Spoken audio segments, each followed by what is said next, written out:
Hey guys, it's Paul from Alt Game Reviews, and today we're going to be talking about whether you should play Police Simulator Patrol Officers. So in this game, you play a patrol officer in the fictional city of Brighton, USA, conducting weekly shifts around the multiple neighbourhoods. There's 30 ranks in the game to progress through, and for each of them you'll receive multiple rewards. These include new neighbourhoods to patrol, tools such as radar guns, stun guns, stop signs, and even new events such as major accidents. Eventually you'll even get a patrol car to drive around the city in.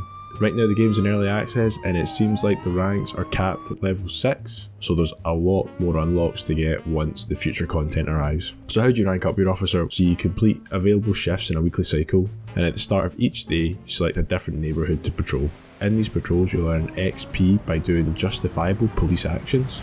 This could be issuing parking tickets, checking for speeding vehicles, dealing with traffic collisions, or even chasing down warrants. The game starts you out with a shift dedicated to each of these activities, and it is a bit slow, but eventually these events will occur naturally, and before you know it you'll be cruising around in your cop car, picking up radio calls, and just dealing with whatever may happen in and around the world.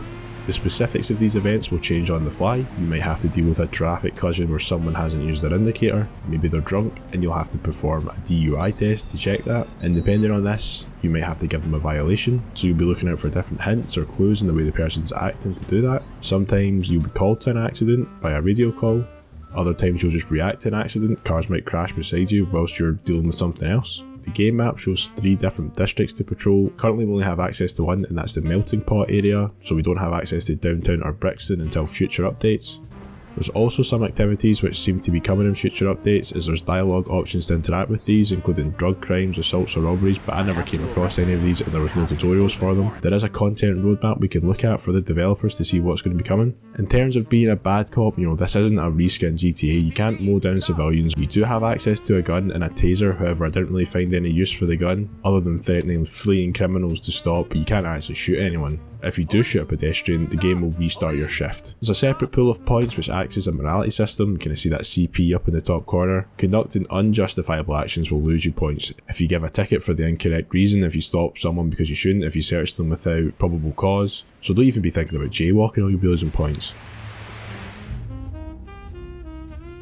So as I said, there's a roadmap for future content. The game is in early access. Some of the future developments that are described are night shifts, new patrol cars, and even a multiplayer mode. I did enjoy my time as a Brighton PD patrol officer. Sim games usually aren't my thing, but I thought I'd give it a go. The game definitely does need some more filler, and it does feel like it's still in development. The shifts could be, say, more dangerous at night with more robberies and assaults. The frequency of certain incidents could be affected by the weather. Say if there was a shift with heavy rainfall, you could expect more traffic accidents. I also do think it would be a lot of fun to go and patrol with a buddy. There could even be a leaderboard system to see if you and a friend could go head to head with another duo and see who can have the most productive shift. Overall, I had fun with the game. It's £18 here in the UK, which is a little bit much considering what we have access to. I think after a few hours you'll have unlocked the bulk and it'll become a little bit repetitive. So keep an eye on this one. If the GTA roleplay server as a cop is getting a bit stale, then maybe you should come to a dedicated game to be a police officer. So thanks for watching the video. If it helped you in any way, please consider dropping a like or a comment, and subscribe to the channel if you want to know whether or not you should be playing any new game releases.